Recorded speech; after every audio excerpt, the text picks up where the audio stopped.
काफ़ी अर्से के बाद आ रहा है। उसकी रीज़न ये कि मैं वापस जा रहा हूँ म्यूनिक अपनी राइड को कंटिन्यू करने। बट इस दफ़ा सीरीज़ का नाम रखने वाले हैं हम इंडिपेंडेंस राइड, जिसमें मैं कवर करने वाला हूँ 14 कंट्रीज 14 दिनों में with the Pakistani flag this time. Scene ये है कि ये है पाकिस्तानी पासपोर्ट और इस पर लगा हुआ है सिर्फ फ्रांस का वीज़ा, और मैं जा रहा हूँ जर्मनी। गेट क्रॉसिंग तो हो गई है इस पासपोर्ट के साथ, और अभी देखते हैं क्या बनता है।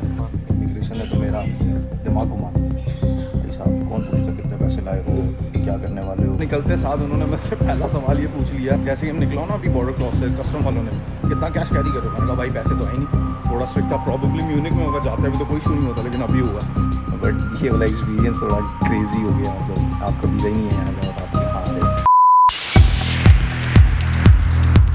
Alright, kids, hey, what's up? This is Samar. Welcome to my YouTube channel, Raza Kazmi Vlogs. अभी का सीन ऐसा है कि दोपहर के बज रहे हैं लगभग 12 और मैं रेडी शेडी नहा धो के फ्री हो गया हूँ। और आज है 14 अगस्त, तो हैप्पी इंडिपेंडेंस डे। रूम के हालात कुछ ऐसे हैं, यूके में इतनी सख्त गर्मी हुई है कि हमें पंखा लेना पड़ा है। अभी आज का जो एजेंडा है, व्लॉग कर रहा हूँ मैं काफ़ी अर्से के बाद नहीं, बट ये है कि हाँ व्लॉग काफ़ी अर्से के बाद आ रहा है। उसकी रीज़न ये कि मैं वापस जा रहा हूँ म्यूनिक अपनी राइड को कंटिन्यू करने। बट इस दफ़ा सीरीज़ का नाम रखने वाले हैं हम इंडिपेंडेंस राइड, जिसमें मैं कवर करने वाला हूँ 14 कंट्रीज 14 दिनों में with the Pakistani flag this time.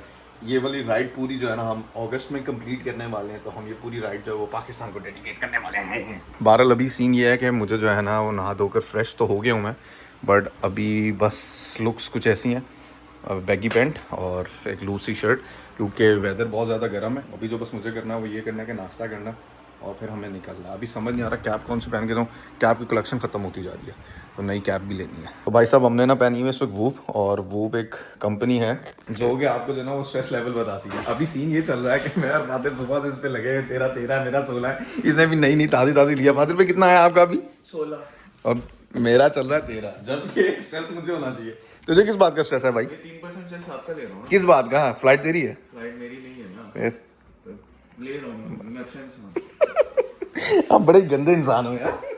बहरहाल अभी यहाँ पे जो है ना वो बन रहा है नाश्ता ऑलमोस्ट रेडी है। बस ये लाहौरी चने हमारे स्पेशल, इन चनों के हम खुद फैन हैं। क्या बात है भाई साहब। इधर हमारी जो है ना वो कोल्ड कॉफ़ी, और ये हम इसके इतने फ़ैन हो चुके हैं कि हम दिन में 4 दफ़ा पी रहे हैं। आइस डालते हैं और बनाते हैं।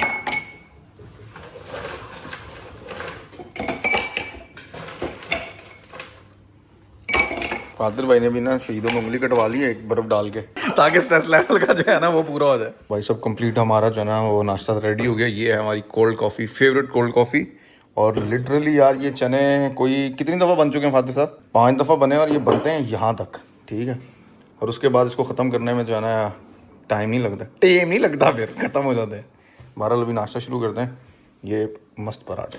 तो भाई साहब नाश्ता वाश्ता करके हम गाड़ी पे आ गए हैं, और फानी भाई जो है अभी हमें एयरपोर्ट ड्रॉप करने जा रहे हैं। टाइम बज चुके हैं 3 बजे फ्लाइट है, 2:30 बजे तक ये पहुंचा दें बस, उम्मीद तो है। मतलब अभी आप घर से निकले नहीं हैं, और यहाँ पे जो है ना ट्रैफिक के हालात देखें। गाइस हम पहुंच चुके हैं एयरपोर्ट, और पता नहीं जब से बैठा गाड़ी में साहब और भाई डबल वो है नो एंट्री। तारो भाई मुझे नहीं जाना आप लोगों के साथ, बेफजूल के महंगे हो आप भाई। मुझे आना आवाज़ आ रही है ना, ये पैसे ट्रांसफर वाली कोई बात थी मेरी आपकी ना, मुझे आइंदा बिठाना अपनी गाड़ी में, ठीक है ना? ठीक है गाइस, थैंक यू, कर लेना आपस में। हाँ अब मेरा रह गया थोड़ा सा सफ़र, मैं तो इन लोगों ने जाना है बहुत दूर, अपना है थोड़ा सा लंबा सफ़र। लेकिन भाई साहब अभी मुझे यहाँ से जाना है म्यूनिक, और मैं सारी तफसील गाइस बाय मैं आपको सारी तफसील जो है ना वो अभी एयरपोर्ट के अंदर पहुँच के समझाता हूँ कि चल क्या रहा है, बेसिकली माजरा क्या है। तो भाई साहब मुद्दा मामला ये है कि मेरी फ़्लाइट है तकरीबन 4:40 पे, और मैं एयरपोर्ट पहुँच चुका हूँ बहुत अच्छे टाइम से। All credit goes to Farhan भाई और फातिर का बहुत शुक्रिया, बहुत सारी चीज़ों में उसने आज हेल्प की है मेरी। और रीच का भी क्या नाश्ता बनाया, और फिर मेरा सारा सामान उसी ने पैक किया। ये सामने ट्रेन स्टेशन है, और बस ट्रेन स्टेशन के साथ ही जो है वो एयरपोर्ट। अब हम अपना देखने वाले हैं कि गेट नंबर कौन सा है, और सिक्योरिटी चेक ऐसे हो गया, ऐसे पता ही नहीं चला, इजी सीन्स थे। बहरहाल हम जा रहे हैं म्यूनिक 6:40 पे एस्टिमेटेड टाइम, और अभी गेट नंबर नहीं अनाउंस हुआ। तो भाई साहब मुझे अभी तक गेट नंबर तो मिला नहीं है, और सिक्योरिटी तो ऐसे क्लियर हुई है, टाइम बज गए 3। मैं आता हूँ सिर्फ इस नज़ारे के लिए, देख रहे हो नज़ारा, ये नज़ारे चाहिए ज़िंदगी में अल्लाह। गेट मेरा अनाउंस हो गया, और गेट है A7। सीन ये है कि ये है पाकिस्तानी पासपोर्ट, और इस पर लगा हुआ है सिर्फ फ्रांस का वीज़ा, और मैं जा रहा हूँ जर्मनी। बेसिकली शेंजन कंट्रीज़ में आप अलाउ होते हैं कि आप कहीं किसी भी कंट्री में ट्रैवल कर सकते हैं, बट मैंने कभी ऐसे बॉर्डर क्रॉस नहीं किया। इससे पहले मेरे जितने भी वीज़े जहाँ के लगे मैं वहीं गया। तो इस व्लॉग में ये एक क्रिस्प स्टोरी है कि क्या मैं जो है वो जर्मनी एंटर हो पाऊँगा कि नहीं। हर ट्रिप पे जाने से पहले तैयार करता हूँ कि मैं जो है ना अपना बैली फैट को कम करूँगा, और मेरा एक ट्रिप के बाद दूसरा ट्रिप और दूसरे ट्रिप के बाद तीसरा ट्रिप आ जाता है अल्हम्दुलिल्लाह। लेकिन ये अभी भी वही है, अल्लाह इतना ट्रैवल करता हूँ बट ये कम क्यों नहीं हो रहा, और हर ट्रैवल पे ही सोच के जाता हूँ कि कम करूँगा। ये अपनी फ़्लाइट है ईजी जेट, पहुँच गए ऑन टाइम। तो भाई साहब हमारा जो है ना वो बोर्डिंग गेट खुल चुका है और अभी हम फ्लाइट पे बोर्ड करने वाले हैं। ये सामने हमारी एयरलाइन होने वाली है और लगभग 2 घंटे में हम पहुंच जाएंगे जर्मनी। वाह, तक हमारी हो रही है बोर्डिंग। हमने सोचा क्यों ना एक ड्रिंक ले ली जाए, तो 3.5 पाउंड की आई है यार, पूरी गर्म है। गेट क्रॉसिंग तो हो गई है पासपोर्ट के साथ और अभी देखते हैं क्या बनता है। पहुंच रहे हैं एयरलाइन की तरफ। तो भाई साहब आवाज़ तो नहीं आएगी, लेकिन अब हम जाने वाले हैं यहाँ से रेड डोर की तरफ और वहाँ से बोर्डिंग होगी हमारी। 26 है मेरा गेट। वाह, ब्रिटिश एयरवेज की तो मैंने रिक्वेस्ट भी नहीं की थी और मुझे ये मिल गया। वाह, विंडो सीट इज है बट यहाँ से नज़ारा धुंधले हैं। कोई बात नहीं, हम पहुँच जाएंगे अपनी डेस्टिनेशन पे। 6 minutes earlier than expected.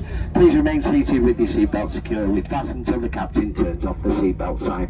भाई साहब हम पहुंच गए हैं, लेकिन ये एंटरटेनमेंट सिस्टम हमारा कुछ भी नहीं था, तो बोरियत भरा सफ़र गुजरा है और मेरा तो सो के गुजरा। भाई साहब फ्लाइट टाइम हो गया ख़त्म। तो भाई साहब हम लैंड कर चुके हैं म्यूनिख में और एक्साइटमेंट ये है कि अभी हमने पाकिस्तानी पासपोर्ट से जो है वो एंट्री लेनी है। होप सो हम ले पाएँ। और रज़लान भाई मेरा बाहर वेट कर रहे हैं, देखते हैं क्या सीन बनता है। और ये फ़्लाइट मुझे टोटल कॉस्ट की है 120 पाउंड की, टू बी प्रिसाइज 123।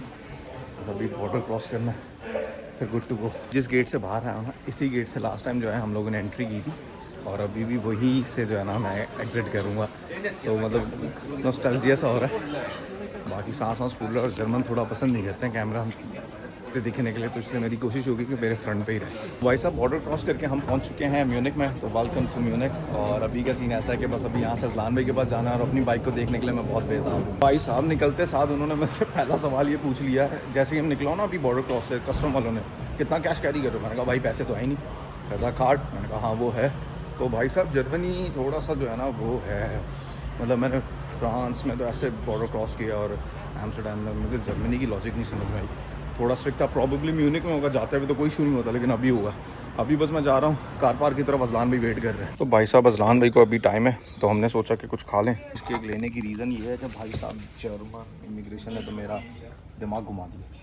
भाई साहब कौन पूछता कितने पैसे लाए हो, क्या करने वाले हो। फिर मुझे कहता तुम्हारे पास पूरे 30 दिन है कंट्री लीव करने के लिए। नहीं, तुम्हारे को टोटल 30 दिन का विजिट वीज़ा मिला होगा। टोटल 30 दिन तुम यूटिलाइज़ कर सकते हो, जिसमें से 10 दिन कर चुके हो और नेक्स्ट 15 दिन में तुम्हें कंट्री छोड़ना है।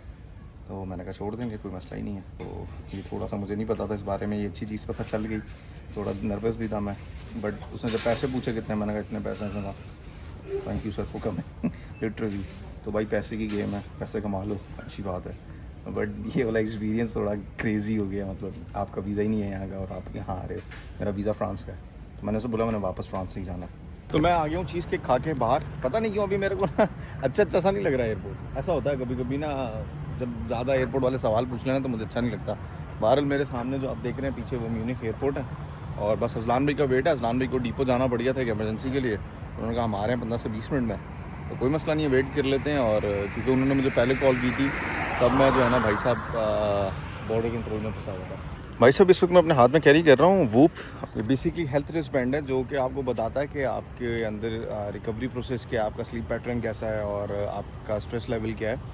तो लिटरली अभी वो मुझे बता रहा है कि तुमने लास्ट 1 घंटे का जो तुम्हारा स्ट्रेस लेवल है वो बहुत ज़्यादा स्पाइक कर गया था, क्योंकि उन लास्ट 1 घंटे में मैं इमिग्रेशन पे खड़ा हुआ था।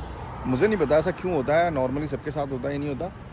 पता नहीं क्यों जर्मनी में मेरे लिए हो रहा था। जर्मनी वीज़ा नहीं है तो मुझे था थोड़ा सा ना, अगर जर्मनी वीज़ा होता ना फिर मैंने धड़ल्ले से बोलना था। बोला मैं अभी भी धड़ल्ले से, जब मैंने से पैसों का बोला ना मेरे पास इतने पैसे हैं, तो लिटरली वो कहता कि वो अगर चेक कर लेता तो फिर बोलता थोड़े से क्रेडिट कार्ड में, थोड़े से कैश में, वैसे समझ। तो बट ये है कि अभी बस अज़लान भाई का वेट है और मैं बहुत ज़्यादा एक्साइटेड हूँ अपनी बाइक को देखने के लिए।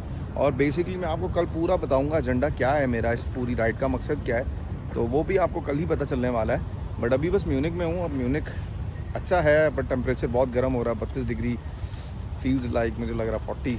यूके में भी ऐसा ही था। बाकी सो गुड सो फार। अस्सलाम वालेकुम सर, हमें लगा आप ही होंगे। कैसे हैं आप? दोबारा से कैसे हैं आप? ये वाले भाई कौन से हैं? भाई आपके ये वो जो उस दिन कॉल पे थे, और वो जेबी का है। क्या बात है, क्या बात है। और वो अपना केरला वाला लड़का। वेल जी, अजलान भाई आ गए हैं और अब हम निकलने लगे हैं डिपो की तरफ। फाइनली हम अपनी बाइक देखने वाले हैं 2 महीने बाद। आप बैठो, आप बैठो, आप बैठो। भाई क्या हाल है आपके? ठीक हो? You can sit inside because I will, get down. No problem. तब जर्मनी में जो है ना, आज तक इन लोगों की टर्किश लोगों के साथ लड़ाई चल रही है कि जर्मन डोनर जो है वो उनका है और वो कहते हैं डोनर हमारा है। तो हमने तो नहीं सोचा, अजलान भाई नहीं सोचा कि आज फिर आपको जो है ना वो डोनर खिलाते हैं। तो हम आ गए एक डोनर शॉप पे। लो, तो आज हमारे नसीबों में हो गया ये। पिछले टूर पे 2 महीने पहले इसकी इतनी तारीफें सुनी है ना, एक इसकी और एक उसामा भाई की। सामा भाई आ रहे, सामा भाई तो वो भी आ गए हैं। लोग आज ट्राई करते हैं क्या बनता है। यहाँ पे तो ये फलाफल टाइप की कुछ चीज़ लग रही है और ये ऑलिव्स वगैरह सैलड, और ये सारी सैलड डिफरेंट किस्म की चटनियाँ मज़ेदार सी, और हलाल सर्टिफिकेशन, तो अपना काम बन जाएगा। तो भाई सब हमारा जो है ना जर्मन डोनर तैयार है और दिखने में बहुत ही रिच लग रहा है। इसमें सैलड है, कॉर्न्स हैं। वापस आ गए हैं यार्ड खाना खा के। और अजलान भाई कैसी है मेरी बाइक, मुझे ये बताएं यार। बड़ा मैं क्या कहते हैं, मुश्ताक हूँ उसको देखने के लिए। यहाँ पे पहले इतनी गाड़ियाँ खड़ी होती थी यार्ड में और अब पूरा खाली पड़ा हुआ है। क्या बात है, हमारी चाबी हमारे पास आ गई है और अभी हम जा रहे हैं बाइक के लिए। इंस्पायर हो गए उनकी इन तस्वीरों से। ये तस्वीरें मैंने इस तरह खींचनी है अपनी बाइक की। क्या बात है, बॉक्स हमारा आज भी जिंदा है। आए हाय हाय हाय हाय हाय, ये खड़ी है। कैसे हैं सर, किधर हैं आप सर? मुझे तो लग रहा था आप आएंगे आज। आपने इतने बंदे भेज दिए लेकिन खुद ना आए। यार गाड़ियाँ आपकी एक नहीं खड़ी है। हम जब आए थे तो आपने रश लगाया, बता सारी निकाल दी हमारा। बाकी कैसी चल रही है जिंदगी? सही चल रही है? टायर्ड लग रहे हो यार आज, क्या चक्कर है? थक गए थोड़ा सा। आए हुए तो जेबी भाई ज़हर, और जेबी भाई वो इंग्लिश विलेज का आपने लास्ट टाइम बताया था मुझे, इंग्लिश गार्डन का। उसकी रीलें देख देख के मैं तो पागल हो गया हूँ। कब लेके जा रहे हो? कल चलते हैं। छुट्टी है या काम है? कभी काम। अबे यार ये भाई लोग छुट्टियां नहीं करते यार, इनका ये बड़ा मसला है। जबकि इनका काम दूसरों को छुट्टियों पे भेजने का है, लेकिन ये छुट्टियां नहीं करते। तो भाई सब जेबी भाई वगैरह से सबसे मिलके हो गया। लास्ट टाइम मैं अपना सारा सामान यहाँ छोड़ गया था। तो ये मेरा बैग है, इसमें मेरा राइडिंग गियर है, इसमें शूज़ पड़े हुए हैं। ये मेरा टैंक बैग है और कपड़े वाला बैग ये रहा। इसको फिल वक्त वॉशिंग मशीन में डाल देता हूँ। अगर सुबह बाइक सही से वर्क कर रही है तो मैं बाइक फिर निकल जाऊँगा आगे के लिए। ये मैं लास्ट ट्रिप पे धोए बगैर ही चला गया था ऐसे छोड़ के। तो भाई साहब हमने ये डाल दिए हैं अपने कपड़े। ये भाई सब सर्फ ले आए हैं। भाई ये वैसे कपड़े 1 टाइम ही पहने हुए, बट ये है कि काफ़ी दिनों से पड़े हुए हैं। तो भाई साहब ये किचन है और यहाँ वॉशिंग मशीन लगी हुई है। ये फ़ायदा हो जाएगा क्योंकि फिर बाद में हॉस्टल्स वगैरह में धोने वोने का सीन बहुत मुश्किल हो जाता है। और आगे सारा ट्रिप जो है वो हॉस्टल्स, और उसमें अभी मैं सोच रहा हूँ कहीं से जो है ना वो कैंपिंग का जुगाड़ करूँ। 2-3 दोस्त हैं बर्लिन में, उनके पास सामान पड़ा हुआ, लेकिन समझ नहीं आ रही वहाँ से मंगवाना कैसे, ताकि मैं कैंपिंग भी करूँ ट्रिप पर। 18-17 दिन यूरोप में बहुत एक्सपेंसिव हो जाता है होटल छोटो, तो उसको भी लेके चलना है। जब आप जर्मनी में है ना तो आपको शीशे की बोतलें यूके में बहुत रेयर है, मैंने बहुत ही कम देखी हैं। और शराब वाली मिल जाती हैं लेकिन ऐसे सॉफ्ट ड्रिंक्स में नहीं मिलती। पानी मिल जाएगा। पानी मिल जाएगा। तो ये हैं उसामा भाई रहे हैं स्कॉटलैंड, तो इनके पास काफ़ी कंट्रीज़ का जो एक्सपीरियंस है। ये जगह जहाँ पे मैं आया हूँ ना, ये बेसिकली ट्रैवलर्स का हब है। ये लोगों का काम लोगों को ट्रैवल पे भेजना है, लेकिन यहाँ पे लोगों के पास खुद नहीं। लेकिन आपने तो अच्छा खासा माशाल्लाह ट्रैवल किया हुआ है। अजलान ने बड़ा ट्रैवल किया हुआ है। अजान जिसके थ्रू मैं इन लोगों से मिला हूँ उसने बहुत ट्रैवल किया हुआ है। तो ये है ट्रैवलर्स की दुनिया है। ये लेना भाई साहब, ये मसला भी शायद तुम लोगों को नज़र नहीं आ रहा होगा, नंबर प्लेटें नज़र आ रही होंगी, लेकिन यहाँ सारी खड़ी हैं गाड़ियाँ, तो आपको कहीं भी सोना बेड तैयार है। तो भाई साहब रात के बज गए हैं 2 और हम आ चुके हैं अपने कैंपर में, और ये है हमारा स्लीपिंग बेड। अभी बहुत बड़ी महफिल चल रही थी जिसमें हम लोग इमिग्रेशन और इन सारी चीज़ों के बारे में बात कर रहे थे। हर बंदे ने अपना एक्सपीरियंस शेयर किया कि उसका कैसा यूरोप में एक्सपीरियंस रह रहा है। कुछ जर्मनी से, कुछ पुर्तगाल से, कुछ स्पेन से। बहरहाल आज के ब्लॉग को यहीं ख़त्म करते हैं। I hope you like it. If you like it go share and subscribe to my channel. और कल मैं आपको बताने वाला हूँ, कल की मतलब जो वीडियो है उसमें आपको बताने वाला हूँ कि बाइक की क्या हालत है, बाइक के साथ अभी हमें क्या करना है और मज़ीद हमें आगे क्या प्लान करना है। Stop fishing starting.